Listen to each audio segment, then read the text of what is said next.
के प्रतिष्ठित संस्थानों में शुमार आईआईटी दिल्ली आज 51वां दीक्षांत समारोह मना रहा है। इस दौरान पीएम नरेंद्र मोदी भी समारोह में बतौर मुख्य अतिथि शिरकत हुए। पीएम मोदी ने वीडियो कॉन्फ्रेंसिंग के माध्यम से स्टूडेंट्स को संबोधित किया। इस दौरान उन्होंने कहा कि कोरोना बहुत बदलाव लेकर आया है। पोस्ट कोविड यानी कि कोरोना काल खत्म होने के बाद जिंदगी बहुत अलग होने वाली है। इसमें बहुत बड़ी भूमिका सिर्फ और सिर्फ टेक्नोलॉजी की होगी। पीएम मोदी ने कहा कि साल भर पहले किसी ने नहीं सोचा था कि परीक्षाएं, दीक्षांत समारोह, मीटिंग सब कुछ वर्चुअल हो जाएगा, लेकिन अब ऐसा हो रहा है। इस दौरान उन्होंने युवाओं से अपील की वह नए नए इनोवेशन करें, जिससे लाखों करोड़ों देशवासियों की जिंदगी में बदलाव लाया जा सके। उन्होंने ये भी कहा कि इसके लिए देश अपने युवाओं को ईज ऑफ डूइंग बिजनेस देने के लिए प्रतिबद्ध है। देश आपको कारोबार करने के लिए सुगम माहौल देगा। सरकार आपकी पूरी मदद करेगी। बस आप अपने नए नए इनोवेशन से देशवासियों के जीवन को आसान बनाने पर काम कीजिए। बिहार विधानसभा चुनाव के आखिरी चरण के मतदान के दिन शिवसेना सांसद और प्रवक्ता संजय राउत ने कहा है कि बिहार के लोग नीतीश कुमार को विदाई दें। मीडिया से बातचीत में राउत ने कहा, नीतीश जी बहुत बड़े नेता हैं, वो अपनी पारी खेल चुके हैं। अगर कोई नेता कहता है कि ये मेरा आखिरी चुनाव है तो उन्हें सम्मान के साथ विदाई देनी चाहिए। बिहार की जनता इस विदाई के मौके का इंतजार कर रही थी। इस चुनाव में जनता उनको रिटायर कर देगी।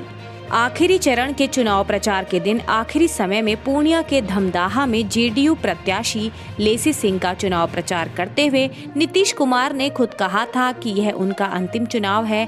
तभी से कयास लगाए जा रहे हैं कि नीतीश कुमार अब राजनीति से संन्यास ले लेंगे। मध्य प्रदेश के पूर्व मुख्यमंत्री कमलनाथ ने भारतीय जनता पार्टी पर सौदेबाजी की राजनीति शुरू करने का आरोप लगाते हुए कहा कि उपचुनाव में जनता द्वारा सच्चाई का साथ देने और अपनी संभावित हार से घबराई भाजपा एक बार फिर सौदेबाजी की राजनीति पर उतर आई है।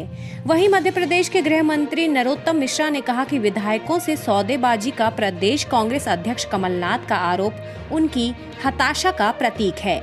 मिश्रा ने कमलनाथ के बयान पर ट्वीट के जरिए प्रतिक्रिया में कहा कि यदि उनके पास कोई प्रमाण है तो वे पेश करें।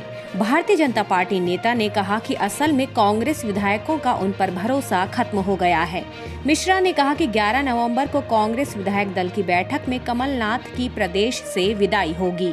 वीडियो बयान मैंने भी देखा आज कमलनाथ जी का, वो पूरी तरह से हताशा और निराशा से भरा हुआ है। अगर कोई प्रमाण है तो उनको रखना चाहिए। कल्पनाओं के आधार पर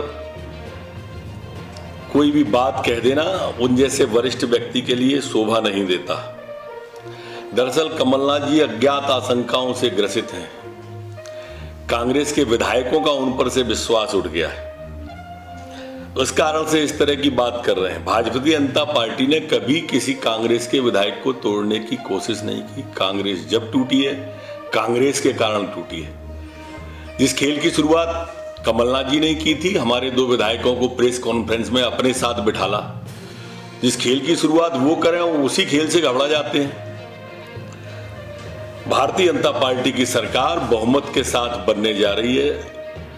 हमें किसी के जुगाड़ की जरूरत नहीं है।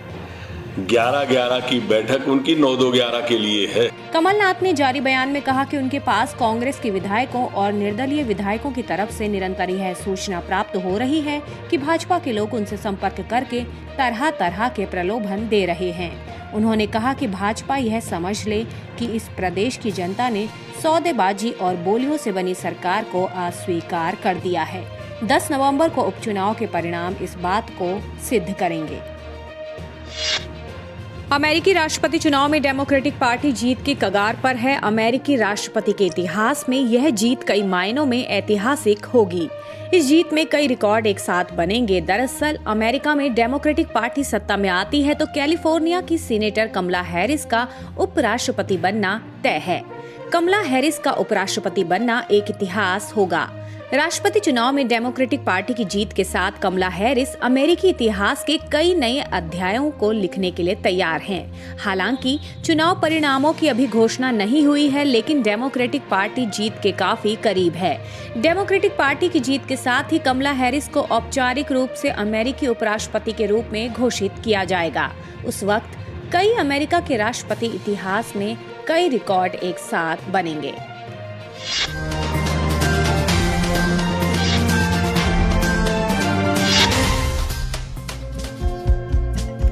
हमारे चैनल को लाइक, शेयर और सब्सक्राइब जरूर करें और नई अपडेट्स के लिए बेल आइकन दबाना ना भूलें।